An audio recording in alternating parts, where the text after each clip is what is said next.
Hello trainees, സ്വാഗതം. ഈ സെഷനിൽ ഹൈഡ്രോമീറ്റർ ഉപയോഗിച്ച് സോളാർ ബാറ്ററിയിലെ ഇലക്ട്രോലൈറ്റിൻ്റെ അവസ്ഥ പരിശോധിക്കാനും സോളാർ ബാറ്ററിയിൽ ആവശ്യമായ അളവിൽ വാറ്റിയെടുത്ത വെള്ളം ചേർക്കാനും നമ്മൾ പഠിക്കും. ഈ സെഷൻ്റെ അവസാനം സോളാർ എനർജി സിസ്റ്റത്തിൽ സോളാർ ബാറ്ററിയുടെ പങ്ക് വിവരിക്കാനും സോളാർ ബാറ്ററിയിലെ ഇലക്ട്രോലൈറ്റിൻ്റെ അവസ്ഥ പരിശോധിക്കേണ്ടതിൻ്റെ ആവശ്യകത മനസ്സിലാക്കാനും ബാറ്ററിയുടെ ഇലക്ട്രോലൈറ്റ് അളക്കാൻ ആവശ്യമായ ഉപകരണം തിരിച്ചറിയാനും നിങ്ങൾക്ക് കഴിയും. സോളാർ ബാറ്ററികളിലെ ഇലക്ട്രോലൈറ്റ് നിരീക്ഷിക്കേണ്ടത് എന്തുകൊണ്ട്? സൗരോർജം പുനരുപയോഗിക്കാവുന്നതും വിശ്വസനീയവുമായ ഊർജ്ജ സ്രോതസ്സുകളിൽ ഒന്നാണ്.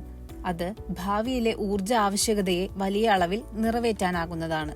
സോളാർ പാനലുകൾ സൃഷ്ടിക്കുന്ന അധിക ഊർജ്ജം സോളാർ ബാറ്ററികൾ സംഭരിക്കുന്നു. അത് സൂര്യരശ്മികൾക്ക് ശക്തി കുറയുന്ന ദിവസങ്ങളിലും മഴയുള്ള ദിവസങ്ങളിലും അല്ലെങ്കിൽ സൂര്യൻ അസ്തമിച്ചതിന് ശേഷം നിങ്ങളുടെ വീടിന് ഊർജം പകരാൻ ഉപയോഗിക്കാം. സൗരോർജം ബാറ്ററിയിലേക്ക് പമ്പ് ചെയ്യുമ്പോൾ ബാറ്ററി ഘടകങ്ങൾ തമ്മിലുള്ള രാസപ്രവർത്തനം മൂലം ഊർജം സംഭരിക്കുന്നു. ബാറ്ററി ഡിസ്ചാർജ് ചെയ്യുമ്പോൾ പ്രതികരണം വിപരീതമാണ്.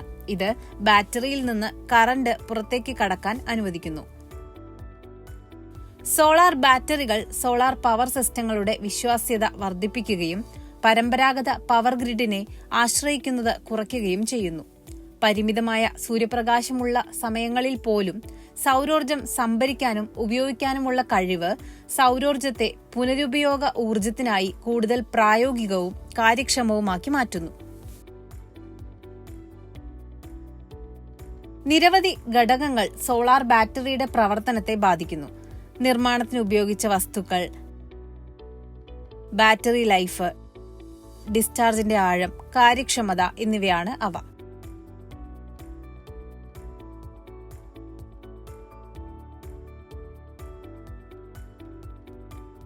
Lead acid, lithium ion, nickel cadmium, flow ബാറ്ററികൾ എന്നിവയാണ് സൗരോർജത്തിൽ ഉപയോഗിക്കാവുന്ന 4 പ്രധാന തരം ബാറ്ററികൾ. ഈ 4 വിഭാഗത്തിൽ ലെഡ് ആസിഡ് ബാറ്ററികളും ലിഥിയം അയോണും സാധാരണയായി ഉപയോഗിക്കുന്നു. ഓട്ടോമോട്ടീവ് വ്യാവസായിക ആപ്ലിക്കേഷനുകളിൽ ലെഡ് ആസിഡ് ബാറ്ററികൾ ഉപയോഗിക്കുന്നു. അവയ്ക്ക് കുറഞ്ഞ ഊർജ്ജ സാന്ദ്രതയുണ്ടെങ്കിലും ചെലവ് കുറഞ്ഞതും വിശ്വസനീയവുമാണ്. ലിഥിയം അയൺ ബാറ്ററികൾക്ക് ഉയർന്ന ഊർജ്ജ സാന്ദ്രതയുണ്ടെങ്കിലും ചെറുതും ഭാരം കുറഞ്ഞതുമായ കൂടുതൽ കാര്യക്ഷമവുമായ ഓപ്ഷൻ വാഗ്ദാനം ചെയ്യുന്നു. ബാറ്ററിയിൽ സംഭരിച്ചിരിക്കുന്ന ഊർജ്ജം കൂടുതൽ ലഭ്യമാക്കാൻ ഇവ സഹായിക്കുന്നു. കൃത്യമായ അറ്റകുറ്റപ്പണികൾ നടത്തിയാൽ സോളാർ ബാറ്ററികളുടെ ആയുർദൈർഘ്യം കൂട്ടുവാൻ സാധിക്കും. ബാറ്ററിയുടെ ആയുസ് വർദ്ധിപ്പിക്കാൻ കഴിയുന്ന പല കാര്യങ്ങളുണ്ട്. അത് ഉയർന്ന നിലയിലുള്ള ചാർജിൽ സൂക്ഷിക്കുവാൻ പാടില്ല. അധികം ഡിസ്ചാർജ് ചെയ്യാതിരിക്കുന്നതിനും ശ്രദ്ധിക്കണം. അമിതമായ താപനിലയിൽ, അതായത് 35 ഡിഗ്രി സെൽഷ്യസിൽ കൂടുതൽ പ്രവർത്തിപ്പിക്കുവാനും പാടില്ല. ശരിയായ പരിപാലനമാണ് ബാറ്ററിയുടെ ആയുസ് വർദ്ധിപ്പിക്കുന്നതിനുള്ള പ്രധാന ഘടകം. വളരെ കുറഞ്ഞ ചാർജിൽ ബാറ്ററി തുടർന്നാൽ കുറഞ്ഞ അളവിലുള്ള വൈദ്യുതി മാത്രമേ സംഭരിക്കാൻ കഴിയുകയുള്ളൂ.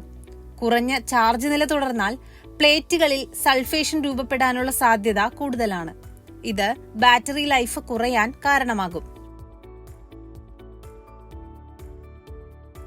ഒരു ദ്രാവകത്തിന്റെ സാന്ദ്രത നിർണ്ണയിക്കാൻ ഉപയോഗിക്കുന്ന ഒരു ഹൈഡ്രോമീറ്റർ ആണ് ഇവിടെ കാണിച്ചിരിക്കുന്നത്. സാധാരണയായി ഇതിൽ ഒരു ഗ്ലാസ് ഫ്ലോട്ട് അടങ്ങിയിരിക്കുന്നു. ഗ്ലാസ് ഫ്ലോട്ട് ഒരു വലിയ പൊള്ളയായ ബൾബാണ്. അത് പ്ലവനശക്തി വർദ്ധിപ്പിക്കുന്നു. ഹൈഡ്രോമീറ്റർ പ്രവർത്തനത്തെ അനായാസമാക്കുന്നു. ഇടുങ്ങിയ തണ്ട് ഹൈഡ്രോമീറ്ററിന്റെ സംവേദനക്ഷമത വർദ്ധിപ്പിക്കുന്നു. ഹൈഡ്രോമീറ്ററിന്റെ അടിഭാഗം ലെഡ് ഷോട്ടുകൾ ഉപയോഗിച്ച് നിയന്ത്രിക്കുന്നു. അങ്ങനെ അത് ലംബമായി പൊങ്ങിക്കിടക്കുന്നു. ബാറ്ററി ഇലക്ട്രോലൈറ്റിലെ അഥവാ ബാറ്ററി ആസിഡ്, സൾഫ്യൂരിക് ആസിഡിന്റെ നിർദ്ദിഷ്ട ഗ്രാവിറ്റി സാന്ദ്രത അളക്കാൻ ഹൈഡ്രോമീറ്റർ ഉപയോഗിക്കുന്നു. സ്റ്റീൽ ചെയ്യാത്ത ബാറ്ററിയുടെ സ്റ്റേറ്റ് ഓഫ് ചാർജ് നിങ്ങൾക്ക് എളുപ്പത്തിലും കൃത്യമായും നിർണ്ണയിക്കാനാകും. ഇത് സാന്ദ്രമായ ദ്രാവകത്തിൽ കുറവും കുറഞ്ഞ ദ്രാവകത്തിൽ കൂടുതലും മുങ്ങുന്നു. ഒരു ഹൈഡ്രോമീറ്ററിന്റെ മുകളിൽ ഏറ്റവും കുറഞ്ഞ സാന്ദ്രതയും അടിയിൽ പരമാവധി സാന്ദ്രതയും അടയാളപ്പെടുത്തിയിരിക്കുന്നു.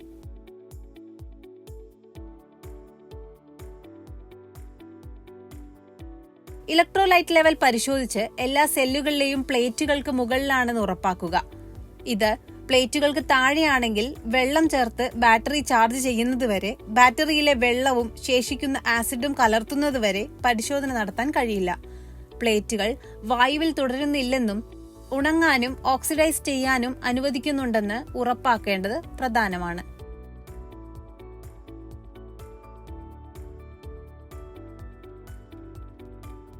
സോളാർ ബാറ്ററിയിലെ ഇലക്ട്രോലൈറ്റ് പരിശോധിക്കുന്നതിനും ഡിസ്റ്റിൽഡ് വാട്ടർ ചേർക്കുന്നതിനുമുള്ള നടപടിക്രമം ഇപ്രകാരമാണ്.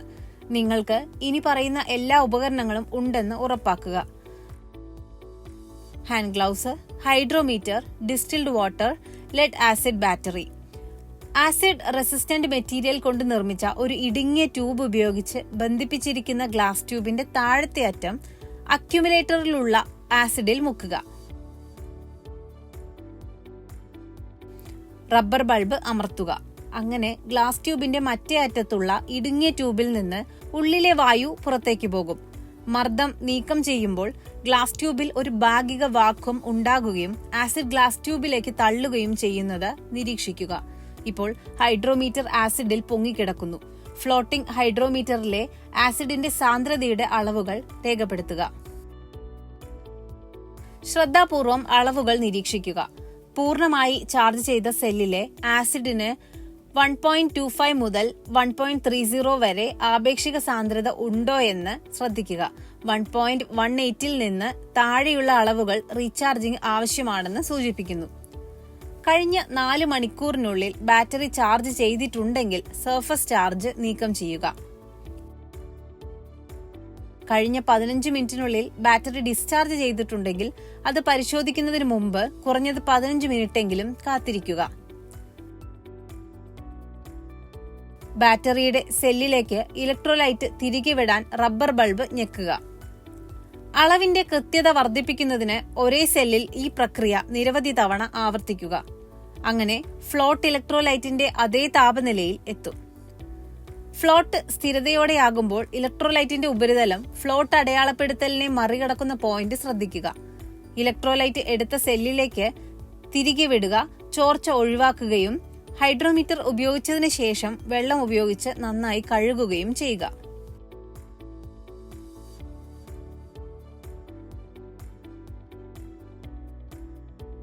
ഇലക്ട്രോലൈറ്റിലേക്ക് ഡിസ്റ്റിൽഡ് വാട്ടർ ചേർക്കുമ്പോൾ ശ്രദ്ധിക്കേണ്ട കാര്യങ്ങൾ: ഇലക്ട്രോലൈറ്റിലേക്ക് ഡിസ്റ്റിൽഡ് വാട്ടർ മാത്രം ചേർക്കുക.